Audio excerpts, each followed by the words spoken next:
Walang Jollibee dito sa Australia eh. Tapos gusto namin kumain ng burger steak. So no choice, gawa na lang tayo. Tara, panoorin nyo kung paano gawin tong Jollibee burger steak.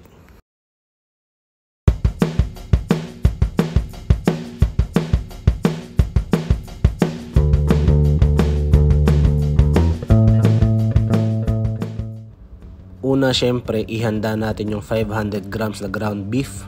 Tapos lagyan natin ng itlog. Tapos lamasin natin mabuti. Dapat halong-halo yan. Kaya piga-pigain nyo rin para maghalo ng mabuti yung ground beef at saka yung itlog. Mararamdaman nyo naman yan pagka medyo nag-firm na yung texture ng ground beef. Kapag okay na, set aside muna natin. Optional lang tong step na to pero magandang gumamit kayo ng baking paper. Mas mapapadali yung luto nyo ng burger kapag ganito. Kuha lang tayo ng ground beef, tapos i-form lang natin ng circle na ganyan. Pagkatapos nyan, tsaka natin siya ifa-flatten. Na halos kasing laki ng palad natin. So yan. Tapos as much as possible, gawin yung circular, yung shape niya. Para maganda naman tignan, di ba? Tapos iluto na natin yan. Magpainit na tayo ng pan. Make sure na mainit yung pan. Hindi na kailangan ng mantika, idiretso na kagad yung patty dyan. Diba? Ang daling tanggalin pagka may baking paper. Tapos seasonan natin ng asin at saka ng paminta. Yan. Tapos mga after 1.5 minute, baligtad nyo kagad. Tignan nyo yung likod. Wow! Ganyan na itsura niya. Tapos baligtarin lang natin ulit para makita kung luto na yung kabilang side. Kapag ka okay na, set aside natin yan. Tapos gawin lang natin yan sa lahat ng patties na prepare natin. Tapos hiwa na tayo ng mushrooms. Depende sa inyo kung ano yung gusto nyong mushroom. Pwede rin yung delata pero sa akin ang ginamit ko yung white cap mushrooms. Itong mga mushroom na to yung gagamitin natin para dun sa gagawin nating steak sauce o gravy. Bahala na kayo kung anong gusto yung tawag, basta parehas lang yun. Kapag nahiwa nyo na lahat, balik tayo dun sa pinaglutuan ng burger. Yan, kita nyo pa yung mantika ng burger niluto natin. Lagyan natin ng 1 kutsarang harina.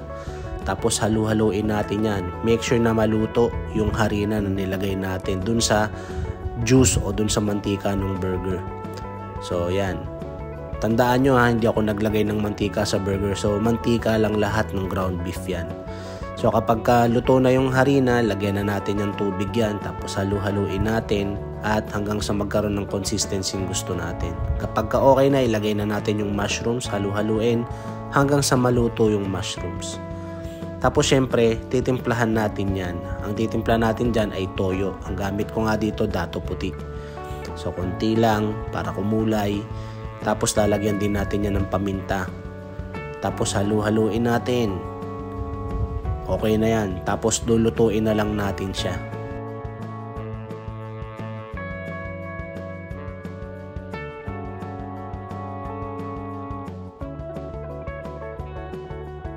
Kung gusto nyo mas malabnaw pa, walang problema doon. Lagyan nyo lang ng tubig at halu-haluin hanggang sa makuha yung consistency na gusto nyo.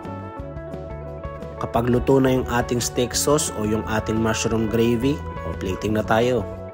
O syempre kanin, yan naman talaga partner nun. Tapos kuha tayo ng 2 patty, lagay lang natin ng maayos dyan. Tapos syempre bubuhusan natin yan nung ginawa nating sauce para masaya. Dagdagan pa natin, konti pa yan. Kita nyo dami ng mushrooms. Mas maraming mushrooms, mas masarap. Yan. O tara na, tingnan na natin yan.